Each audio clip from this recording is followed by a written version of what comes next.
같지 않은 인터뷰, 광주과학기술원 기획처장 맡고 계시는 인문사회과학부 김희삼 교수 모셨습니다. 어서 오십시오. 안녕하세요. 네. 깜짝 놀랐습니다. 너무 뵙고 싶었던 교수님이어가지고 제가 굉장히 좀 들떠 있는 상황인데 목소리에서도 전달이 될지 모르겠습니다. 일단은 제가 경제에 관심이 좀 있어서 청취자분들에게도 경제에 관한 이야기를 좀 전해드리고 싶다라고 해서 어떤 분이 좋을까 많이 찾아왔거든요. 그래서 교수님이 쭉 리스트 가장 위쪽에 올라왔고요. 그래서 교수님에 관해서 좀 찾다 보니까 옆에 행복이라는 단어가 붙더라고요. 그래서 바로 이분이다라고 해서 모셨습니다. 예, 직접 소개 한번 해주시겠습니까? 네, 저는 방금 소개받은 김희삼이라는 사람이고요. 경제학자가 맞습니다. 맞죠, 경제학자가. 네, 보통 이제 경제학자라고 이야기하면 뭐 경제, 뭐 돈, 뭐 실물 경제, 뭐 등등, 뭐 금융이라든지 이런 거에 되게 관심도 많고 그걸 잘 아는 사람 같지만 사실 뭐 그런 공부들은 다 했고 저도 KDI라고 하는 국책연구기관에서 연구위원으로 10년간 일을 했었거든요. 그래서 우리나라 실물 경제에 대해서 많이 공부를 하긴 했었는데 확인 한번 할 거예요. 좀 이따가 진짜 하신 건지. 들어오십시오. 네, 제 거시경제팀에도 있었고 동양 전망도 하긴 했었거든요. 근데 아무래도 이제 사람이 자기가 관심 있는 쪽으로 계속 이렇게 뭐 찾아봐주고 이제 연구도 그렇게 하게 되잖아요.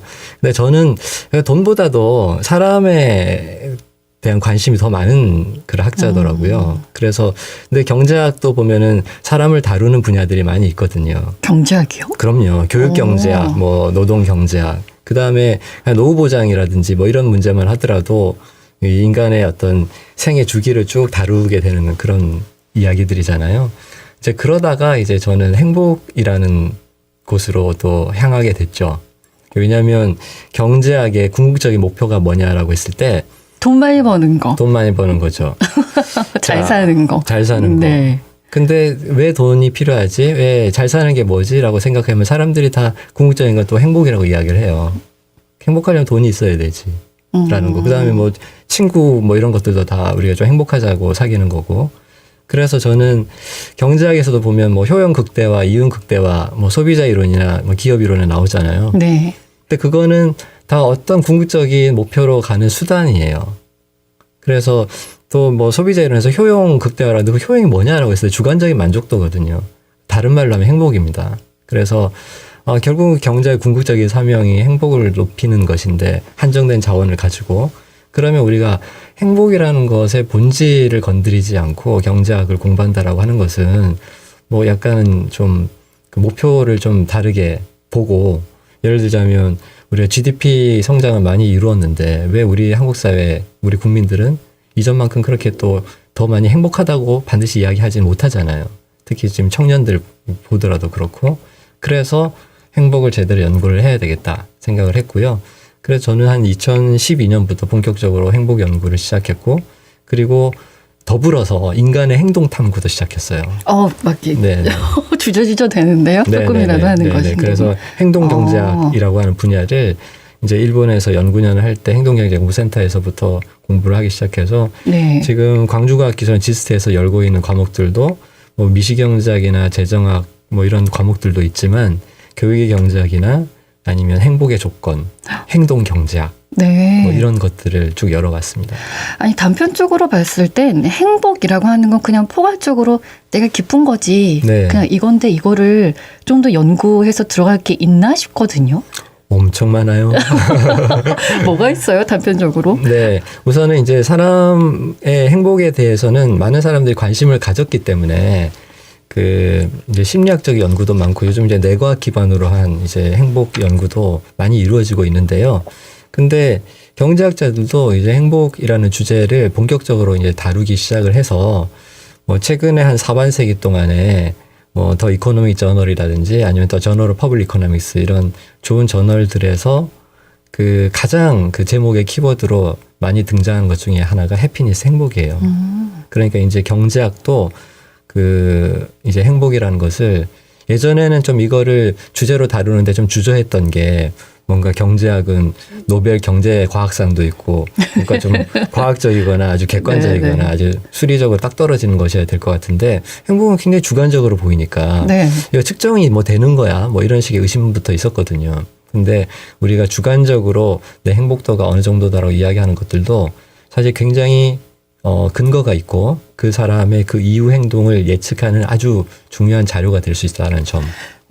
그런 교수님의 점에서 쓰신 타당성이 있죠. 책들 보면 네. 처음에는 왜 지금 교육 경제학인가라는 네. 서적이 있고 행복 공부 나의 파랑새를 찾아서라는 네. 책이 있어요. 이제 네. 이거는 어느 정도 행복에 대한 공부를 하시고 나서 쓰신 건가요? 그렇습니다. 제가 행복에 대한 연구도 하고 행복의 조건이라고는 행복 수업을 10개 학기 동안 한 다음에 쓴 책이에요. 이 책을 쓰게 된 동기는 수강 신청 경쟁이 너무 빡세서 수강 신청 실패한 아이들에게도 뭔가 책을 읽을 기회를 줘야 되겠다라는 동기로 책을 하나 써야 되겠다는 생각을 했던 것이기도 하고요. 쓰다 보니까 학생들이 관심을 좀 뭐 뒤에 가지게 될 그런 주제들, 뭐 죽음에 대한 이야기도 좀 쓰게 됐고, 그래서 종합적인 행복 공부 책이 됐고요. 제 신조는 이겁니다. 행복도 공부가 필요하다. 공부를 해야만 하는 거예요? 네. 이 공부는 반드시 필요합니다. 교수님이기 때문에 공부하고 친숙하지 저희는 아니거든요. 행복 공부는 매우 쉽고 재미있습니다. 조금씩 풀어볼게요. 네네. 근데 방금 제일 끝쪽으로 가면 죽음하고도 연관이 된다고 말씀을 하셨는데 네. 너무 반대 쪽에 있잖아요. 행복인데 어떻게 죽음하고 연관이 되나요? 그렇죠. 사실 죽음은 사람들이 정말 생각하기 싫어하는 거잖아요. 심지어 입에 올리는 것도 좀 금기시하는 것인데, 근데 사람이 이제 인생의 유한함을 깨달았을 때 두 번째 인생이 시작된다. 공자님 말씀이거든요. 인생의 유한함이라는 것은 결국은 사람은 누구나 죽는다라는 거죠. 그래서 우리가 죽음에 대해서 성찰하게 됐을 때 비로소 오늘 하루의 소중함을 인식하게 되고 그 오늘 어떻게 보내야 되지? 혹은 언젠지는 모르지만 내가 뭘 해야 되지? 이런 생각을 하게 된다라는 거죠. 네. 그래서 저는 이 죽음에 대한 상기, 그러니까 메멘토 모리라고 하는데 죽음을 기억하라는 이 말이야말로 이런 행복 공부와 그 실천에 아주 강력한 동기가 된다라는 생각이 듭니다. 어떤 공부부터 시작할까요, 저희? 네. 죽음에 대해서 먼저 거꾸로 그 책에 네. 나폴레옹식 독서 방법이기도 한데 이제 뒤에서부터 알아야 되는 거. 예. 그래서 이제 일단 오늘 한 번 나왔기 때문에 네. 일단 청취자 여러분들께 좀 강력한 동기부여부터 해드리고 네. 그 다음에 이제 행복에 대해서 좀 찾아보시길, 나의 파랑새를 찾으시길 그렇게 부탁드립니다. 교수님이 계속 쭉 가르쳐 주시면 안 됩니까? 시간 되질 때마다 짬짬이. 네. 일단 가장 끝에 있는 죽음부터 들어가 보도록 하겠습니다. 네. 행복 연구자로서 죽음을 상기하는 게 구체적으로 어떻게 나에게 행복에 시작하는 첫 계기가 될까요? 맞아요. 이제 저는 이제 저희 부모님 다 돌아가셨고요. 최근에는 또 저희 장인 어르신까지 이렇게 별세하셨거든요. 이제 그러면서 많이 힘들어 했죠. 저도 그렇고. 그런데 저희 장인어른 같은 경우에는 연명의료를 하지 않으셨어요. 그래서 고통의 시간 많이 줄였거든요. 그리고 이건 사전 연명의료 양서 같은 걸 작성을 하셔서 그랬는데, 근데 우리가 그 평생 쓰는 의료비 있잖아요. 요즘 100세 시대라고 하니까 거의 100년 가까이 다 의료비를 사용하잖아요. 네. 근데 평생 사용하는 의료비의 4분의 1이 마지막 1년 동안에 지출이 된다는 사실. 그리고 그 중에 또 절반 이상은 마지막 3개월에 집중이 된다는 사실. 이게 왜 그러냐라고 하면은 사실 연명의료 때문에 그렇습니다. 그러니까 대부분 또 중환자실에서 많이 또 돌아가시죠. 여러 가지 기구를 꽂고 뭐 삽관을 하고 뭐 CPR이라고 해가지고 또 이제 심장을 충격을 통해 살려내려는 것도 하고 그러다 뭐 갈비뼈도 다 부러지기도 하고 그러거든요. 그리고 이제 4명 중에 3명은 병원에서 임종을 해요.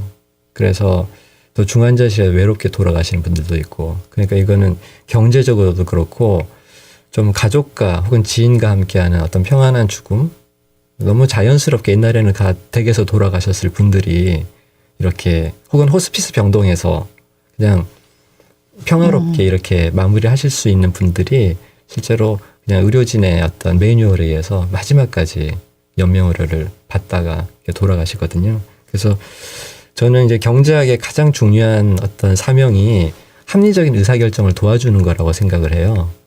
뭐 이윤 극대화나 효용 극대화 다 합리적 의사결정의 일환이잖아요. 근데 자기 생에 대해서도 합리적인 의사결정을 사람들이 할 수 있어야 되는데 이제 우리가 죽음 공부가 안 되어 있으면 이런 준비들이 하나도 안 되어 있는 거죠. 근데 어르신들께서 모여서 말씀하시는 것 중에 하나가 이게 있대요. 지금은 연명 의료를 하지 않겠다라고 이렇게 가서 병원에서 사인을 하는 게 있다 그러시더라고요. 네네. 그래서 가서 직접 이렇게 하고 오시기도 하고 그렇더라고요. 네, 맞습니다. 저도 했어요.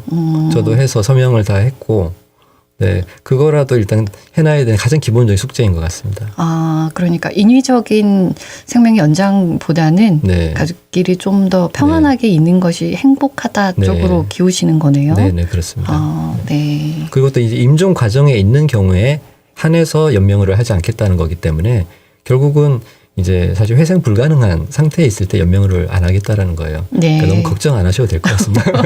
그건 이제 마지막 죽음의 순간인 네, 거고, 네, 네, 예, 그거를 그러니까 나의 죽음이 아니고 타인의 죽음을 목도했을 때 죽음에 대한 생각을 한 번 더 하면서 그렇다면 나는 어떻게 행복하게 살 것인가라는 물음표를 던진다는 걸까요? 그렇습니다. 맞아요. 그래서 저는 우리가 죽음에 대해서 계속 생각을 좀 피하는 경우가 있잖아요. 마치 이제 타조가 도망가다가 지쳤을 때 그 머리를 그 모래에다가 파묻고 자기가 안 보이니까 네. 자기의 천적이 없는 거라고 이렇게 착각을 하고 싶은 거죠. 근데 죽음만큼 사람들에게 필연적이고 확실한 것이 없는데 그거를 계속 외면하고 있으면 그럼 나중에 정말로 어버버 하다가 이렇게 그냥 자기다운 마무리를 못할 것 같거든요. 그리고 죽음 공부의 가장 좋은 것은 인생에서 후회할 일을 많이 만들지 않을 수 있다라는 거예요.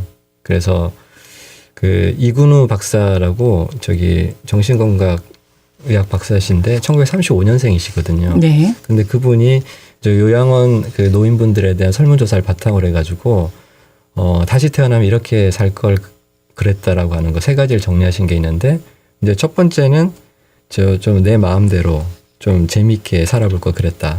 근데 두 번째는 이제 인간관계에서 맺힌 걸 풀고 싶었다. 그 다음에 이제 세 번째는 좀 더 나누면서 살고 싶다라는 거거든요. 그래서 만약에 이거를 미리 좀 깨달았으면 뭐 본인뿐만 아니라 주변에 뭐 가족, 지인들, 사회 전체의 행복도가 높아졌겠죠. 지금 우리가 살아가면서 하려고 하는 것들하고는 전혀 관계가 없네요. 그렇습니다. 어떻게 해서든 좀 더 출세해 보려고 하고 네네. 더 좋은 대학교 들어가 보려고 하고 맞습니다. 남이 갖지 않은 거 가져보려고 하고 하는 건데 네. 마지막 3가지에는 전혀 이게 해당 사항이 돈, 없어요. 명예 아무것도 안 나오죠. 네. 그렇군요. 그만큼 다 살고 나면 근데 이걸 느끼는 게 가장 불행한 것 같아요. 그렇습니다. 근데 사실 이제 그게 지금 행복할 수 있는 가장 또 중요한 비결이기도 하거든요. 그래서 네. 우리가 자발적인 실천을 통해서 행복을 높일 수 있는 거는 일단 관계, 따스한 인간관계, 네. 뭐 많지는 않아도 그 다음에는 이제 몰입이에요. 그러니까 내가 정말로 내가 좋아하는 것에 몰입, 그러니까 일이든 취미든. 그리고 이제 세 번째는 이제 덕행이에요. 내가 가진 뭐 돈이든 시간이든 나의 재능이든 뭐 이런 거를 가지고 남에게 도움이 되는 거. 종교 이야기를 좀 듣고 있는 듯한 느낌도 있는데. 네. 그러니까 이게 종교는 늘 그렇잖아요. 어떤 네, 종교든 네, 네, 간에 네. 타인을 좀 사랑하라는 거, 그리고 내 마음에 있는 그 욕심 같은 것도 좀 내려놓으라고 네, 하는 네. 거, 이런 것들이 있어서 네. 그게 궁극적으로는 나의 행복과 또 연계가 되기 때문에. 그런 거 하면은 되게 기분 좋아지잖아요. 그렇잖아요. 그래 너무너무 이렇게 실험이나 학술적인 증거들이 많이 있어요. 아, 그러면 또 건강하게 오래 살 수도 있겠는데요? 면역 항체도 많이 분비됩니다. 아. 선행을 하거나 선행을 목격했을 때. 네. 네. 이게 근데 경제하고는 어떤 관계가 있을까요?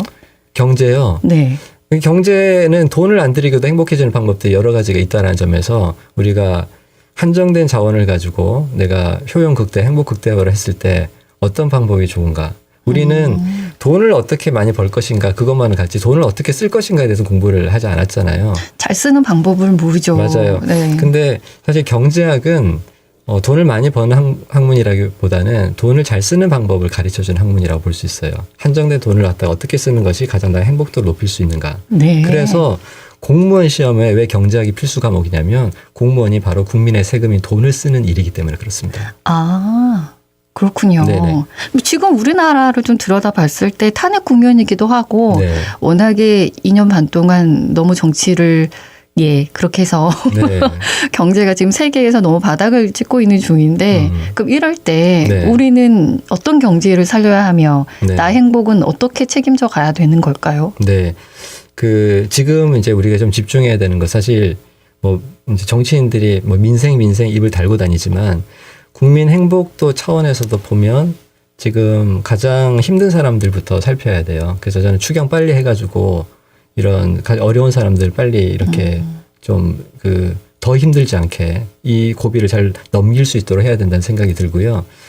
경제학에서 이제 안나 카레니나 소득 효과라는 게 있는데 네. 그게 뭐냐면 안나 카레니나라는 소설이 있잖아요. 그래서 행복한 가정은 모두 비슷하고 불행한 가정은 각기 달리 불행하다. 근데 그거를 소득 버전으로 실증 분석을 해봤더니 이제 부유한 사람들은 되게 비슷하게 행복해요. 근데 가난한 사람들은 아주 행복한 사람도 있고 극도로 불행한 사람들이 있는 거예요. 그러니까 이제 극단적인 불행자들이 이 소득 상위 집단은 없는데 소득 최하위 집단에 그런 사람들이 꽤 있는 거죠. 그래서 저는 정책적으로는 가장 우선되는 것이 이 레미제라브, 정말 가장 힘들고 그다음 어려운 사람들, 고통받는 사람들, 이 사람부터 우리가 구제를 해야 된다. 그래서 우리가 돈 뭐 10,000원을 썼을 때 그 사람에게 주는 만족도나 그 효용이 사람마다 다르거든요.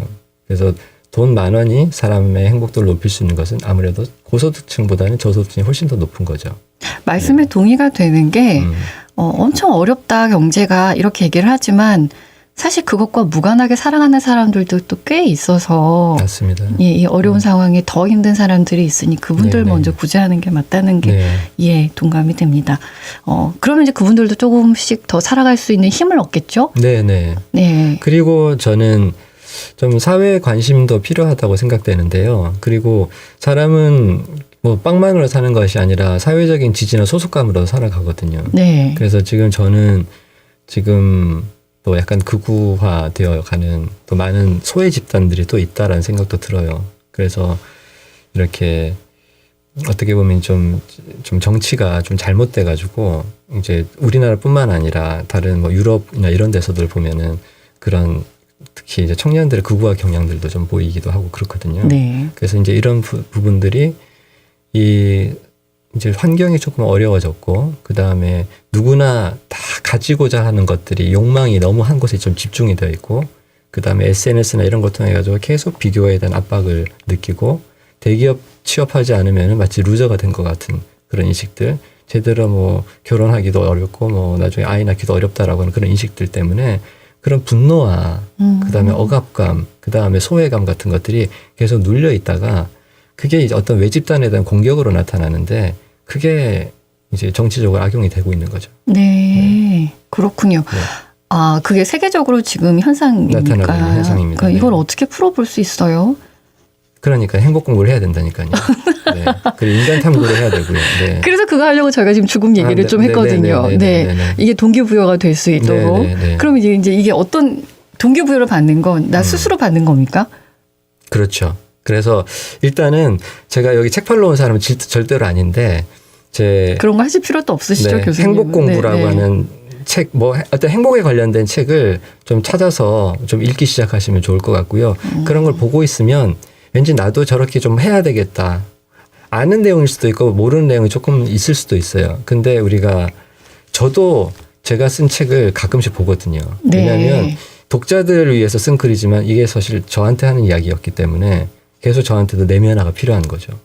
그러니까 의도적으로라도 행복을 좀 가까이 하고 예, 맞습니다. 알고 있었던 것도 한 번 다시 들으면 또 다시 집중이 되거든요. 그래요. 네. 예. 필요하군요. 그래서 좋은 사람이 옆에 있어야 되는 수도 있어요. 그거 정말 중요합니다. 네. 그래서 네. 좋은 사람을 찾는 게 네. 어떤 방법이 있지라는 저는 또 물음도 던진 적이 있거든요. 아, 네. 자기가 조금 더 좋은 사람이 되면 돼요. 내가. 네. 그래서 저는 친절했으면 좋겠다라는 생각을 하고요. 그게 누구이든지 간에. 네. 그 다음에 특히 그 친절을 저 사람한테는 사람들이 별로 그러니까 신경을 쓰지 않는 사람들에게 좀 친절했으면 좋겠다는 생각이 들고 그리고 그 대상에는 자기 자신도 포함돼요. 자기 자신에게 친절하고 자기 자신을 좀 귀여워했으면 좋겠어요. 지금 소외감을 많이 느끼는 사람들이 가장 자기랑 시간을 많이 보내는 존재가 자기 자신인데 자기 자신을 자기 스스로도 인정하지 못하고, 왜냐하면 사회적으로 여러 가지 평가 잣대를 통해서 또 비교당하고 이러니까 자아 존중감이라는 것이 많이 떨어져 있고요. 자기 혐오 같은 것도 있고, 이제 그러다 보니까 다른 사람을 만나는 것도 기피하고 자신감이 없으니까. 그러니까 자기 자신을 뭐 사랑한다 뭐 이걸 넘어서서 자기 자신에 좀 부족한 점이 있더라도, 저도 부족한 점들이 깨보면 허술하거나 이런 데 많은데 그냥 귀엽게 보려고 하는 거예요. 너무 완벽하면 귀엽지가 않잖아요. 완벽한 사람은 없죠. 네, 없습니다. 맞아요.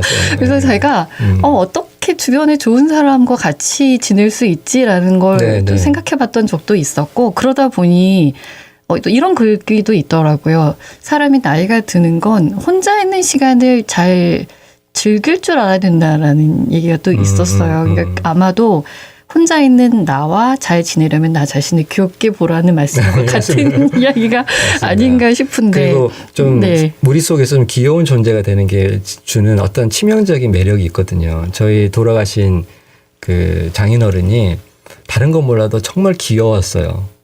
어떤 의미일까요? 네, 그 천진난만함이, 그 개구짐과 장난기하고, 그래서 뭐 좋아하시는 음료수를 이렇게 드리면은 for me 하면서 이렇게 뭐 이렇게 나를 위해서 뭐 이렇게 이야기하시는 그런 것도 귀여웠고요. 근데 아마 이제 청취자분들도 부모님 뭐 많이 여의시기도 하고 그러는데, 저는 혹시 사랑하는 분, 특히 부모님을 떠나보내신 분에게는 이걸 전하고 싶어요. 이제 그 부모님이 계시지 않는 세상을 살아간다고 생각하지 마시고 부모님과 겹치지 않는 시간을 살아간다고 생각을 하셨으면 좋겠어요. 부모님도 우리와 겹치지 않는 부모님만의 시간, 젊은 시간을 살아내셨거든요. 네. 많은 위로가 되는 말씀이네요. 겹치지 않는 시간을 살아간다. 네, 알겠습니다. 행복이 뭔지 저는 잘 모르겠어요. 공부를 아직 적극적으로 안 해봐서. 그런데 살짝 드는 생각은 세상적인 거를 쫓아가는 것이 아니고 내 마음이 허락하는 그런 좀 평온함, 그리고 나에게 줄 수 있는 그 만족감, 잠깐의 만족감이 아닌 정말로 나 자신 참 꽤 괜찮은 사람인데 라고 느낄 수 있는 그런 일을 하는 것이 행복을 얻을 수 있겠다. 맞아요, 교수님? 이미 진도 절반을 나가신 것 같습니다. 네, 지금 저희가 탄핵 국면이기도 하고 또 워낙 슬픔들도 이제 있어서 어떻게 하면 이 시국을 잘 견뎌내 볼까라는 생각을 좀 했었었는데 혼자 견디는 것도 중요하지만 좋은 사람과 함께 연대해서 사회적으로도 그런 것들을 좀 줘가면서 같이 견뎌낼 수 있는 분위기가 만들어지면 참 좋겠다는. 맞습니다. 그래서 저도 보면 했습니다. 행복 공부 톡방을 하는 이 카톡 친구들이 여러 그룹이 있거든요. 그러세요? 저도 그런 거 하나 만들어야겠어요. 그럼 거기는 어떤 얘기들이 오고 가나요? 거기서 여러 가지 서로를 행복해 질 수 있도록 하는, 서로 자존감을 북돋아주는 무슨 갯빵 같기도 하고. 생각보다 칭찬을 많이 안 하거든요. 네, 맞아요. 의도적으로 더 칭찬을 많이 해주는 것도 좋은 팁인 것 같습니다. 저희에게 한 말씀 더 남겨주고 마무리할까요? 네. 저는 이제 요즘 같은 그런 국면 속에서 왜 이제 인간 군상들의 다양한 모습들을 보잖아요. 그랬을 때 너무 거기에 휘둘리거나 이렇게 일희일비하지 않으셨으면 좋겠어요. 그러면서 사필 기정을 좀 믿어보시고, 그리고 이제 마음 세수 하시면서 하루하루 평온하게 이렇게 주무셨으면 좋겠습니다. 예. 교수님 만나 뵙고 저도 마음이 아주 평안해졌습니다. 오늘 귀한 시간 내주셔서 정말 고맙습니다. 네, 감사합니다. 광주과학기술원 기획처장 맡고 계시는 인문사회과학부 김혜삼 교수와 함께했습니다. 언제 어디서나 내 손 안의 뉴스. 광주 MBC 뉴스 유튜브 구독으로 함께하세요.